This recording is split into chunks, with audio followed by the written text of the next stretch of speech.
I'm seeing some shaking heads. Does anyone want to comment on what you just saw? Yusuf, yeah. Well, I have a couple of things I need to comment on. First of all, she judged the patient based on where is she from, like her culture. So she assumed that this type of culture, they have more emotional reaction, so they exaggerate things. That's implicit bias. That's clear implicit bias. And second, I don't agree. At the end, she said like I'm a good person. In the reality, if a doctor or a nurse did something wrong, in my opinion, they will throw it out on a different person, or they're gonna give the responsibility to different, faculty member, kind of like this. They're not gonna put it on themselves. They're gonna just kind of explain themselves in different ways, but they're not gonna say, "Oh, I did this wrong." This from my personal point of view. They're not gonna admit that they did this wrong because they're doctors. They're kind of in a higher level in the community. They're not gonna say, "Oh, I did this wrong," and the patient was right. They're gonna try to explain it. So that's why I don't agree with the video. They're not gonna admit that they did something wrong. Yeah, and about the implicit bias, she was clearly biased by her, about the culture thing. Yeah. I do want to come back to something you said in just a second. But first, I'd like to hear from Raneem. So definitely there were a lot of red flags of implicit bias when she mentioned of that culture, that it's addictive. There were definitely some signs that she was acting upon her preconceived notions and not based on what the patient was saying. Another thing that I really wanted to comment on was the last thing she said, "But I'm a good person." And it's interesting that she wants to, this is just what I think, but it's interesting that she wants to defend herself first, but oh, but I'm a good person. Like, and I don't know how I would think about that. Obviously, one interaction doesn't define a person whether they're good or bad, but just the fact that she realized that it did impact her judgment is a good thing, and but only if she changes and she doesn't allow it to happen again. Um, that we can really tell if she worked upon this. Hey, and I'm going to come back to something you said. That's really interesting that we'd like to look into in just a bit. But Jen, yeah, let's hear from you. Yeah, I kind of had the same thought process as Raneem, and as someone who is clearly visibly a minority, this is something that is not foreign to me or my family. And I think what I not necessarily liked, but what I appreciated about this interaction from this video was the self-reflection on the healthcare workers' part to realize where they made an error. And I think the whole but I'm a good person aspect of it was them realizing they may not have meant to do what they did, and them realizing they do have this unconscious bias. And it reminded me of I don't remember where I heard this, but someone, I think it might have been in, honestly, 2B21 when I took it with Dr. Michelson, but it reminded me of something someone said where it was, your first thought is your conditioned thought, and your second thought is how you actually think. And I think with this situation, this healthcare worker was operating based on the first thought, and that, like Raneem said, that preconceived notion of people from this culture are like this, therefore the patient's just exaggerating. But yeah. Thank you. Any other comments before I move forward? Yeah, no, great insights. Thank you for all of you. Question: the individual who said, "I'm a good person," what was her profession?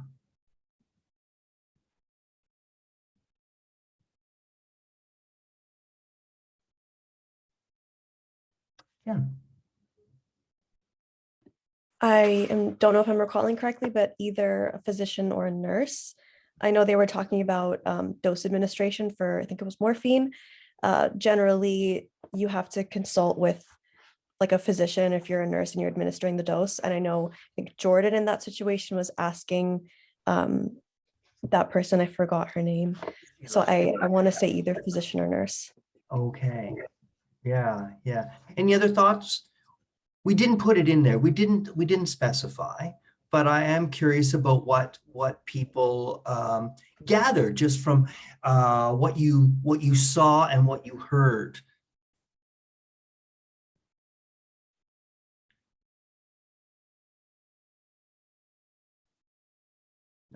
And that's fine. That's fine. Yeah, it's hard to know. Sheila had a stethoscope around her. Now, stethoscope doesn't necessarily mean doctor by any means, although I know a lot of people do go down that road and think about that. And Sheila, in this case, actually was playing a nurse, but of course, once again, we didn't want to present that in any certain way because there's a question of hierarchy. Where does one sit and what does one, who instructs who and where does that line stop and where does the dialogue happen? But that's not where I want to go with this. I want to follow something that I think it was you, Raneem, what you said. You said, well, but I'm a good person and the self-reflection is fine. But what is she going to do now, right? How is she going to actually engage in change? That's a hard one. Rosie, I see you. I see you like might want to say something here. I know that some of you said that she was kind of realizing her mistakes, and yeah, sure, I can see that superficially. But I don't think she actually got to the root of why she thinks that way. And because of that, I don't think that she would actually change her behavior. And that is backed up by the fact that she at the end says, but I'm a good person, meaning that what she did is kind of like an exception to the rule. So yeah, because she didn't identify the fact that she was being potentially racist, she just kind of just glossed over that, and it didn't come from her, it came from her friend. So I just disagree with that, and I question whether there is even growth there. Okay, thank you. And Rosa, I see. Yeah.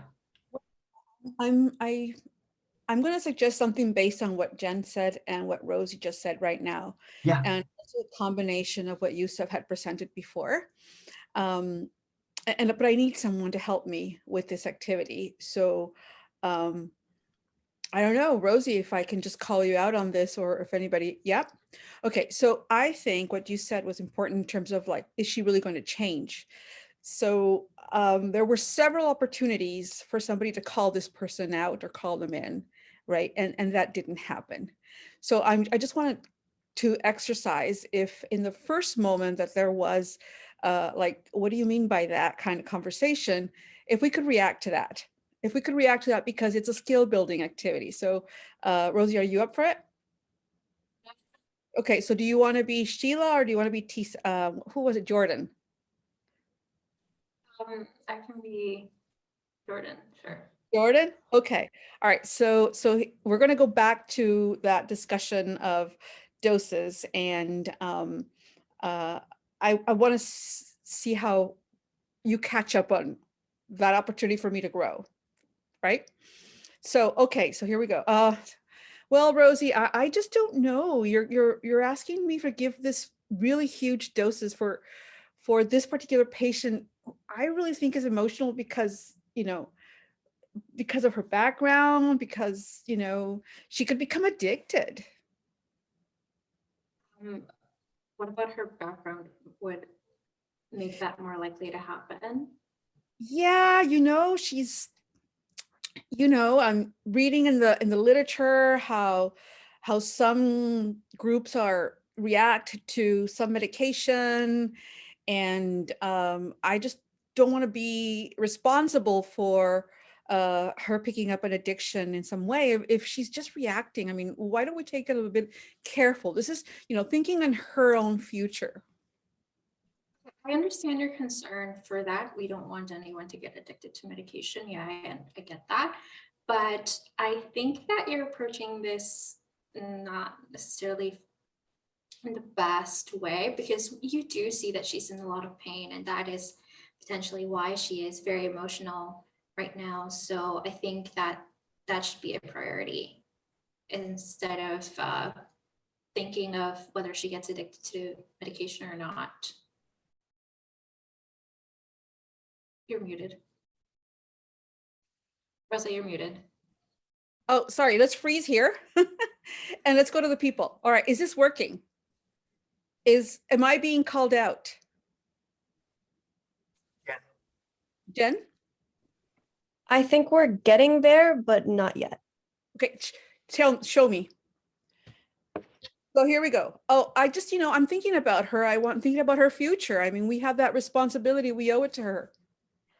Okay, I see where you're coming from with not wanting her to get addicted, but is there any sort of indicator from family history that would, potentially make you concerned for addiction?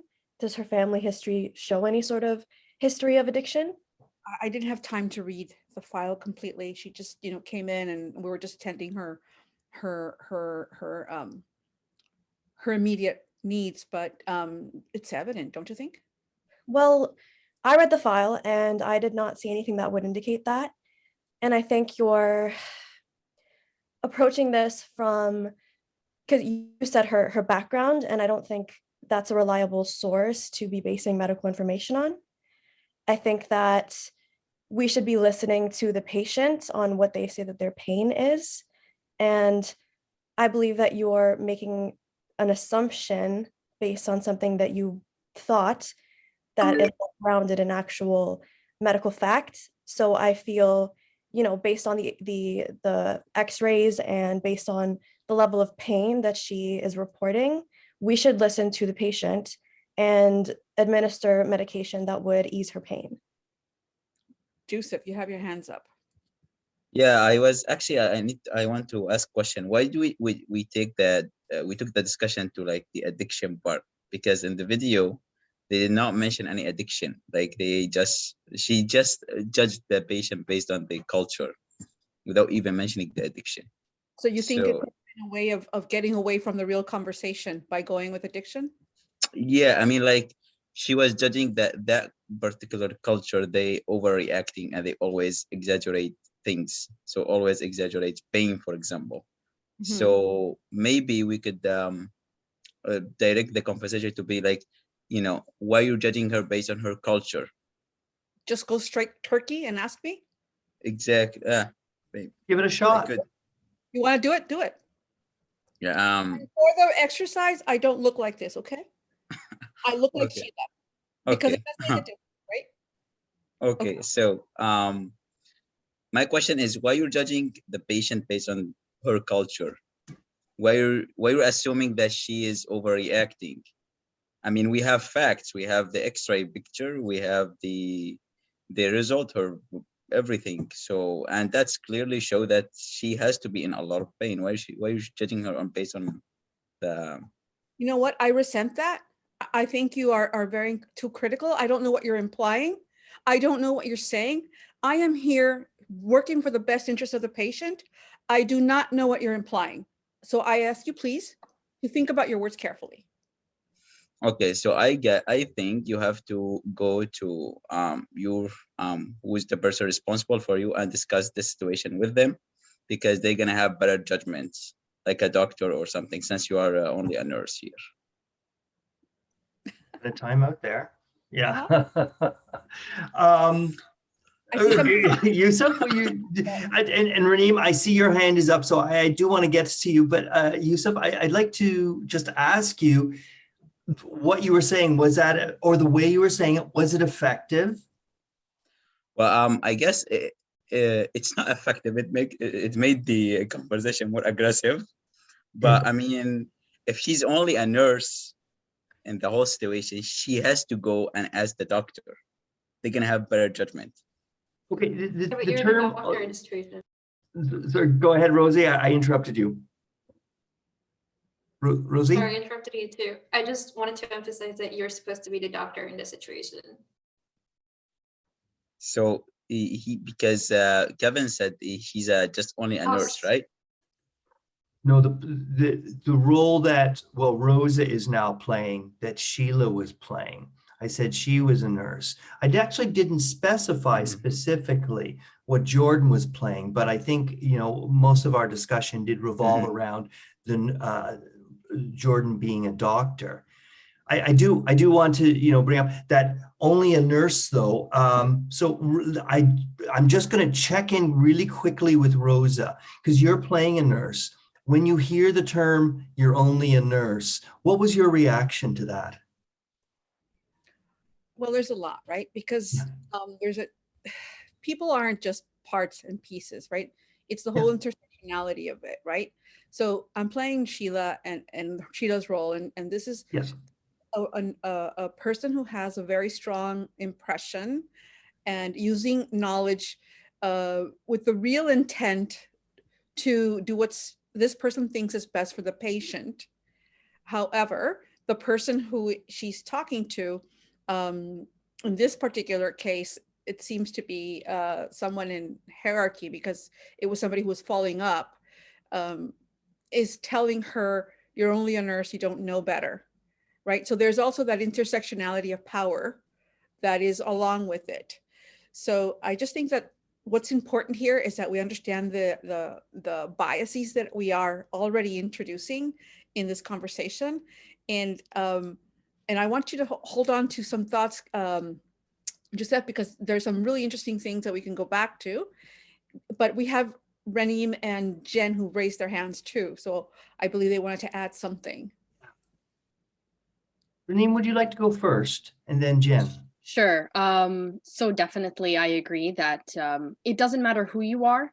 If you're in the healthcare system and you've got these prejudices or preconceived notions, they're harmful. And nurses are still very important. That was very quickly. But I did want to try to discuss with Sheila. So if I could. Yes, go ahead. So do you want me to Okay. give the heads up to start it? Yes.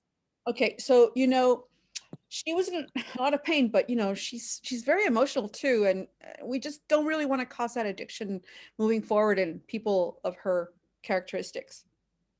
That's interesting that you bring up her characteristics, such as what characteristics are you referring to? Are you referring to her history?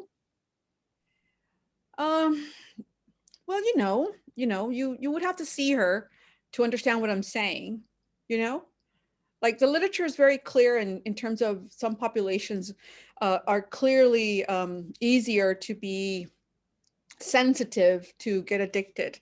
And that's what we have here.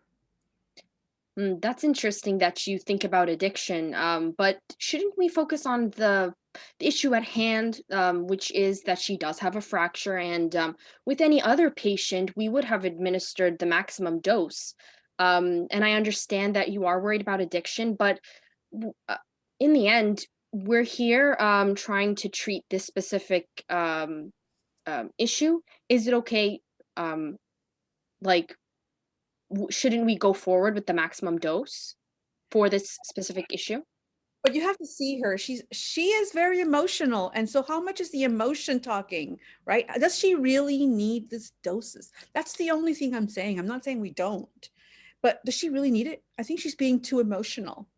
I understand where I do hear you, but the thing is that if it was any other patient, and we've done this multiple times, for them we've given them the maximum dose, and I don't really see how her culture has anything to do with it. I understand that you are talking about literature, but in the end, our main focus is her fracture, and with any other patient, they are in pain, and addiction isn't really our concern right now when she is in a lot of pain. She's emotional, yes, but in the end, she is in a lot of pain, so I'd imagine that she'd be emotional. I'm going to ask you for feedback. Do you think you were successful in calling me out? Not really sure. Would just- really love your feedback. Oh, leave it up, leave it up. I'm just giving it back to you. Jen, did you want to share something? Yeah, I think Raneem did a good job of, you know, calling in rather than calling out, addressing that, you know, culture has nothing to do with it, and kind of doing it in a gentle way and not being onto the defensive. So I really appreciate that, and I think Raneem did a good job in that sense. Um, there was one more thing that I wanted to say, and I can't quite remember it. So maybe come back to me in a bit. Sure, no worries. Kevin, back to you. Hey, yeah, any other comments? Oh, Raneem, I see you're saying your hand is still up. Did you want to add? No, yeah. Any other comments from anyone else in terms of you saw a different, oh, Jen, your hand is back up. Yes, I remember what I wanted to say. Yeah. I think kind of going back to when Yusuf was having his interaction with Rosa as Sheila, Yeah. the comment of like, you're only a nurse, I think that stemmed from more so him trying to say, as the primary physician, I have authority on what dosage should be given at the end of the day. I think a better way to have approached that would be to say, you know, I've seen this patient, I've heard her complaints, I've read the charts. As the primary physician, I believe that we should give the maximum dosage. If you disagree, we should get a third opinion.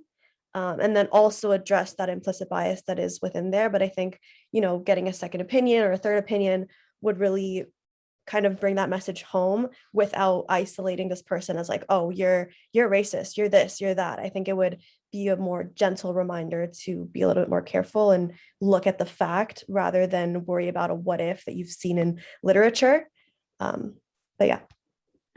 So I wanted to follow up on that. Thank you so much. Thank you for everyone for your participation. And for Kevin, I wanted to say that it's very different on the spot, because I can, in the spot, most likely, the question is, was that the best moment to call her in or call her out? That's the other question that we may never know, because it has to do with context. But in the second part, there was another moment where there's an opportunity for growth as well at the very end. And I'm thinking how to approach it when there is a verbalization of, I'm just a good person. I didn't mean to, but I realize now that that wasn't the best call. So how do we react to that? And I don't know if anybody wants to take a role, somebody being Sheila and somebody being Kevin, just to try it out to see what it would look like. Okay, We like Raneem, to be. up. And anyone else wanted to give it a shot? Okay, so Raneem, who do you want to be? I don't know. I'm trying to think which one's maybe easier and a way for me to learn. Maybe I might learn more if well, it depends who's the other person. Ah, depends. Interesting. Yes. Choose. What about you, Rosa? What, me? Okay. Yes. So you want to be Kevin, or do you want Kevin to be Kevin? I'll be Sheila. And I know we're running out of time, so so let's just jump in and let's just see where it goes. So why don't you give me that line again, Raneem, that you're a good person? Sure. But I'm a good person. Okay, so you're a good person, and I've had interactions with you before, so I do know that there is goodness there. Are you at this point excusing yourself for what you did, or is there? Go ahead.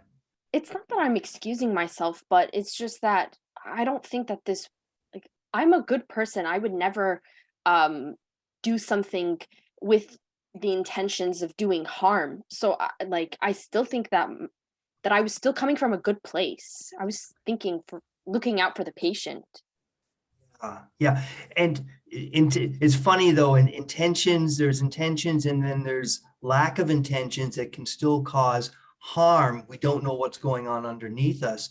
So my question to you as we bring this to a close is, you have to think, what are you going to do next? How are you going to make a change? You said you wanted to make a change. So what do you think you're going to do? I do want to make a change, but I'm not really sure. I mean, I was just looking out. I was just trying to do my best, and this is what I know, and I'm working on what I know and what I think is good.